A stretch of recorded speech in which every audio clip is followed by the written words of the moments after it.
He didn't just break the law, he broke the system. He lied, he deceived, he destroyed lives, and became a millionaire doing it. 22 months in prison. That's all it took.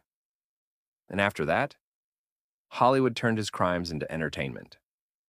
This is not a success story. It's a warning. This is the story of Jordan Belfort. Not because he won, but because we allowed him to win. Bayside, Queens, 1962. A working-class Jewish neighborhood. Modest dreams, limited ambition. But one kid refused to accept limits. Jordan Belfort. 1 lemonade, please. 2 for the price of 1. But only if you tell 3 friends. When I'm 16, I'll be rich by summer. He made $20,000 selling Italian ices at 16. Most teenagers would have spent it on a Camaro.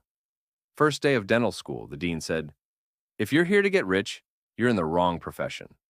Jordan stood up, nodded, and walked out. He didn't want to clean teeth. He wanted money. And this wasn't the path. After college, he launched a door-to-door meat and seafood business. You sell what? USDA Prime. Flash frozen. Hormone-free.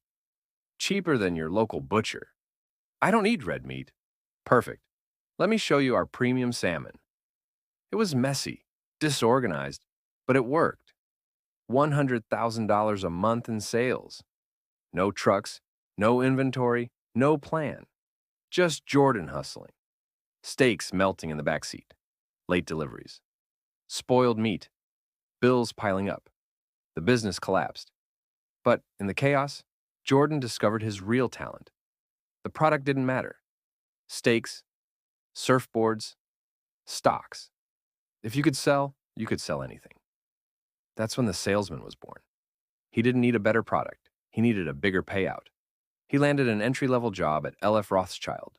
Suits, quotas, cocaine in the bathroom. It was the 1980s. He tasted real money, real greed, real power. He learned the market. He learned how brokers talked. Most importantly, he learned how they sold. October 1987. Black Monday. Phones went silent. Brokers froze. The market crashed. Jordan was fired. But while others panicked, he saw opportunity. Penny stocks. Worthless, ignored, illiquid garbage. And here was the magic. 50% commissions. Same pitch. 10 times the reward. No degree required. Just a fast phone and an even faster mouth. He called a man in Nebraska. "Mr. Michael, this company is small right now, but it's about to revolutionize home entertainment. It's a pre-IPO opportunity, completely off Wall Street's radar. You get in at $1 a share. In 6 months, you won't be thanking me. You'll be calling me from Maui. I'm locking in 4,000 shares for you." He didn't need them to understand the company. They just needed to believe in the upside. Click. $4,000 closed in a single call. No rules, no regulators, just pure adrenaline. He had found his kingdom. In 1989, he was ready to build an empire. Enter Danny Porish. Fast-talking, unpredictable, hungry, loyal. Together, they built Stratton Oakmont, a prestigious name masking a boiler room with flickering lights and zero oversight. The recruits weren't analysts. They were bartenders, college dropouts, neighborhood hustlers. Experience didn't matter. Hunger did. Jordan taught straight-line persuasion, a psychological pressure system designed to turn rookies into closing machines. The office became a carnival. Phones never stopped.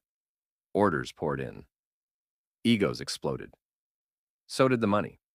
They targeted retirees, desperate parents, people Wall Street ignored, penny stocks, fake companies. Real IPOs manipulated through hype. Pump the price, dump at the top. Investors left holding the losses. Pump and dump? To them, it was just another Tuesday. By the early 90s, Stratton Oakmont was pure excess. Helicopters, yachts, mansions, Rolexes, drugs, parties, strippers. The system ran on fear and loyalty. But the empire began to crack. The SEC started watching. Investors noticed.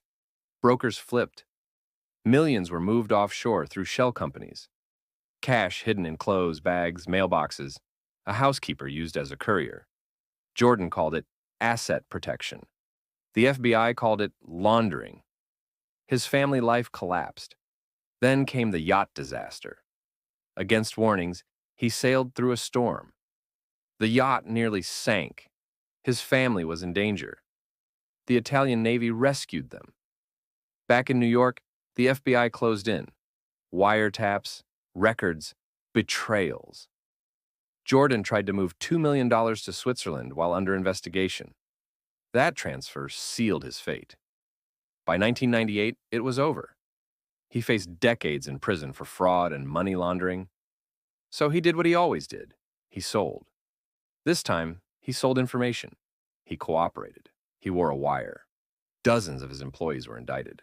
Some served more time than he did. Jordan got 22 months in a minimum security prison. Tennis in the morning, weights in the afternoon. That's where he met Tommy Chong, who told him, "Write it down." So he did. In 2007, he published The Wolf of Wall Street. Then came the movie. Global fame. Hollywood celebrated the criminal. But the victims?